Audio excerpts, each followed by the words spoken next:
Buenas a todos y bienvenidos a la nave del misterio. Os voy a traer información de mi canal. Todo esto y mucho más en cuarto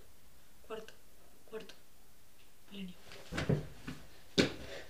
No, chavales, ¿qué pasa, chavales? Bueno, ¿cuánto tiempo, no? ¿No te fastidia? Ya llevaba como seis días, bueno, no sé cuántos llevaba sin nada, no sé, sin subir un vídeo o un videoblog. Que bueno, no vais a ver unos poquitos, no muchos como la anterior época del canal. Y bueno, pues mira, ahora os traigo una información. Bueno, dentro de 5 días, sí, 5 días o 6 o 4, no sé, sí, 5 o 6 días empiezo el instituto. Bueno, los primeros días sí, bueno, tendréis un vídeo diario, como casi siempre lo tenéis, casi siempre.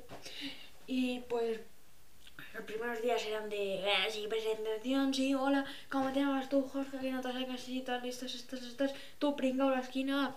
Y cinco tíos después pegando a un pringao. Entonces era eso. Y pues bueno, que ya cuando empiecen los exámenes yo la avisaré. Y bueno, mejor hay veces 2 o 3 días que no puedo subir un vídeo. Pero bueno, yo intentaré subir un vídeo diario porque bueno, el tiempo que tengo ordenador cuando estoy así de colegio o de instituto, de colegio o instituto lo tengo siempre, todas las noches. Y bueno, os podría subir un vídeo diario perfectamente. Y bueno, ya sabéis, like y favoritos por el tema, muchísimas gracias a todos. Y ya subiré la serie esta de, de guías de bebidas, que no he subido ni episodio, ¿vale? Ay, a mí se me ha roto el ordenador. Porque mira, es como, le llevaron a arreglar hace, como es, 5 o 4 días. Entonces de repente, claro, sí, bueno, tú pagas 280 millones de dólares para que el día siguiente no funcione el puñetero ordenador. Y te digas con una cara de hijos de puta. Es que es así, tío, o sea, no lo entiendo.